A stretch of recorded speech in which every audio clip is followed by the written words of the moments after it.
ഈ വാർത്തകൾ നിങ്ങൾക്കായി അവതരിപ്പിക്കുന്നു Aishwarya family restaurant and fast food. BJP Cherupuzha മേഖലാ സമ്മേളനം ആരാധന ഓഡിറ്റോറിയത്തിൽ വെച്ച് സംഘടിപ്പിച്ചു. പാലങ്ങാടൻ മോഹനൻ അധ്യക്ഷത വഹിച്ച ചടങ്ങിൽ BJP കണ്ണൂർ നോർത്ത് ജില്ലാ പ്രസിഡന്റ് KK വിനോദ് കുമാർ ഉദ്ഘാടനം നിർവഹിച്ചു. സംസ്ഥാന സമിതി അംഗം C നാരായണൻ, ജില്ലാ vice president CK Rameshan master, മണ്ഡലം ജനറൽ സെക്രട്ടറി രമ സനൽകുമാർ, രാജു ചുണ്ട, ദാമോദരൻ കൊടയ്ക്കൽ, മാർട്ടിൻ സണ്ണി, രജനി സദാശിവൻ, രജനി സുഭാഷ് എന്നിവർ സംസാരിച്ചു. പുതിയതായി പാർട്ടിയിൽ ചേർന്ന ജോണി മാങ്കോട്ടിൽ, അലക്സ് ജോസഫ്, സ്കറിയ മറ്റത്തിൽ എന്നിവരെ ജില്ലാ പ്രസിഡന്റ് ഷാൾ അണിയിച്ച് സ്വീകരിച്ചു. തീവ്രവാദികൾക്കും തീവ്രവാദ പ്രസ്ഥാനങ്ങൾക്കും ശക്തി പകരുന്ന ഒരു സാഹചര്യം കേരളത്തിലെ മാർക്സിസ്റ്റ് ഭരണകൂടം സ്വീകരിക്കുന്നു. ഇത് ഈ കേരളത്തെ വലിയ അപകടത്തിലേക്ക് കൊണ്ടുചെന്നെത്തിക്കും. മാർക്സിസ്റ്റുകാർ ചെയ്യുന്നതും മറ്റൊന്നല്ല, കോൺഗ്രസ്സുകാർ ചെയ്യുന്നതും മറ്റൊന്നല്ല. മാർക്സിസ്റ്റ് പാർട്ടി ഭരണസ്വാധീനം ഉപയോഗിച്ചുകൊണ്ട് PFIക്ക് വേണ്ട സപ്പോർട്ട് നൽകുമ്പോൾ കോൺഗ്രസ്സുകാർ അവരുടെ രാഷ്ട്രീയ പിൻബലവും മുസ്ലിം ലീഗിൻ്റെ സപ്പോർട്ടും ഒക്കെയായി PFIക്ക് മറ്റൊരു തരത്തിൽ സംരക്ഷണം നൽകുന്നു. അതുകൊണ്ടാണ് ഞാൻ നേരത്തെ പറഞ്ഞത്, ഈ സംസ്ഥാനം കേരളത്തിലെ ജനങ്ങൾ ഏത് നിമിഷവും പൊട്ടിത്തെറിക്കാവുന്ന അഗ്നിപർവ്വതത്തിൻ്റെ മുൾമുനയിലാണ് ജീവിക്കുന്നത് എന്ന്. എത്ര കാലം നാം സഹിക്കും? എന്താണ് ഈ കേരളത്തിൻ്റെ സാമ്പത്തികപരമായ സാഹചര്യം? തകർന്ന തരിപ്പണമായ ഒരു സാമ്പത്തിക ഘടനയാണ് കേരളത്തിലുള്ളത്. സംസ്ഥാന സർക്കാരിൻ്റെ ഫണ്ട് ഉപയോഗിച്ച് എന്തെങ്കിലും ഒരു വികസന പ്രവർത്തനം കേരളത്തിൽ നടക്കുന്നുണ്ടോ? പഞ്ചായത്തുകളുടെ തനത് ഫണ്ട് ഉപയോഗിച്ച് എന്തെങ്കിലും ഒരു വികസന പ്രവർത്തനം കേരളത്തിൽ നടക്കുന്നുണ്ടോ? കേന്ദ്ര സർക്കാരിൻ്റെ ഫണ്ട് ഉപയോഗിച്ച് നടക്കുന്ന വികസന പ്രവർത്തനങ്ങളല്ലാതെ സംസ്ഥാന സർക്കാരിൻ്റെ തനത് ഫണ്ടോ പഞ്ചായത്തിൻ്റെ തനത് ഫണ്ടോ ഉപയോഗിച്ച് കേരളത്തിൽ ഒരു വികസന പ്രവർത്തനവും നടക്കുന്നില്ല. പൊട്ടിപ്പൊളിഞ്ഞ റോഡുകൾ റിപ്പയർ ചെയ്യാൻ പോലും കാശില്ല കേരള ഗവൺമെന്റിന്. സർക്കാർ ജീവനക്കാരുടെയും അധ്യാപകരുടെയും യഥാർത്ഥ ന്യായമായ DA അല്ലെങ്കിൽ DR യഥാസമയം കൊടുക്കാൻ പോലും കഴിയാതെ സംസ്ഥാന സർക്കാർ പാവപ്പെട്ട ലക്ഷക്കണക്കിന് ആളുകൾക്ക് ഈ ക്ഷേമ പെൻഷൻ 1600 രൂപ കിട്ടിയിട്ട് വേണം അവർക്ക് മരുന്നിന് കാശ് കണ്ടെത്താൻ. അടുത്ത മാസത്തേക്കുള്ള മരുന്നിന് കാശ് കണ്ടെത്താൻ ഈ 1600 രൂപ കിട്ടിയിട്ട് വേണം. അതുപോലും യഥാസമയം കൊടുക്കാൻ കഴിയാതെ കേരളത്തിലെ തകർന്നടിഞ്ഞ സാമ്പത്തിക സമീപനം. ആരാണ് ഇതിന് ഉത്തരവാദി? മാറി മാറി ഭരിച്ച മാർക്സിസ്റ്റുകാരും കോൺഗ്രസുമാരുമാണ് ഈ കേരളത്തിൻ്റെ ഇന്നത്തെ ദുസ്സഹാവസ്ഥക്ക് കാരണം. കേരളത്തിലെ കാർഷിക മേഖലയുടെ അവസ്ഥ എന്താ? കർഷകരെ സംരക്ഷിക്കുന്ന നിലപാട് കേരളത്തിലെ ഭരണകൂടം സ്വീകരിക്കുന്നില്ല. അന്യ സംസ്ഥാനത്ത് നിന്ന് പച്ചക്കറികൾ വന്നില്ലെങ്കിൽ നമുക്ക് ഭക്ഷണം കഴിക്കാൻ കഴിയില്ല.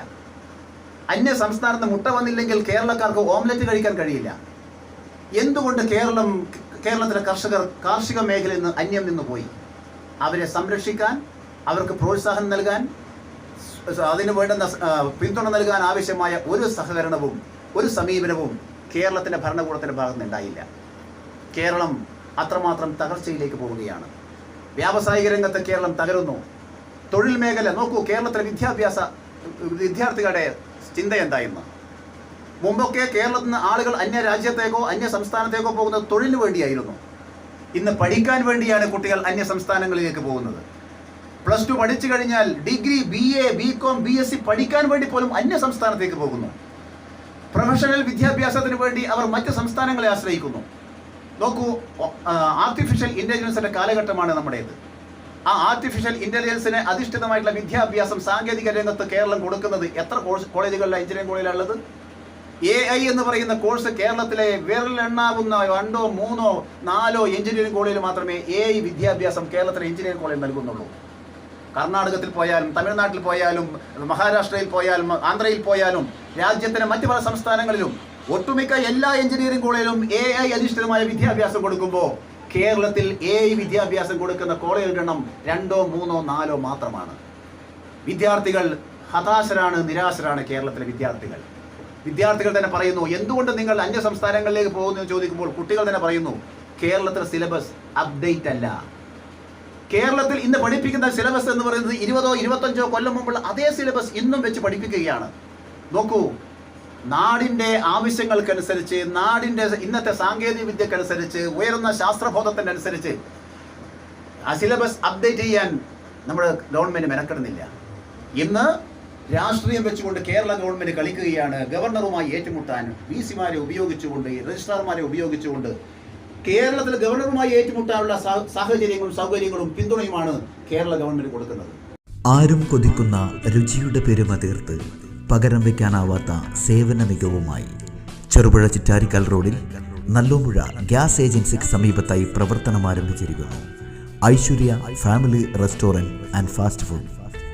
സ്വദേശത്തെയും വിദേശത്തെയും രുചിവൈവിധ്യങ്ങളുടെ പെരുമഴ തീർത്ത് hot and cool, veg and non veg, Chinese food മുതലായവ AC, non AC dining സൗകര്യത്തോടുകൂടി.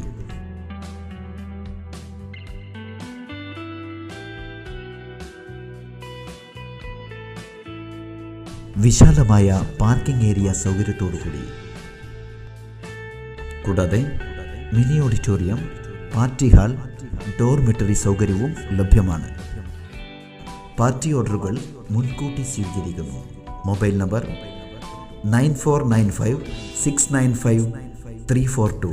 Another number 9446775079. Aishwarya family restaurant and fast food.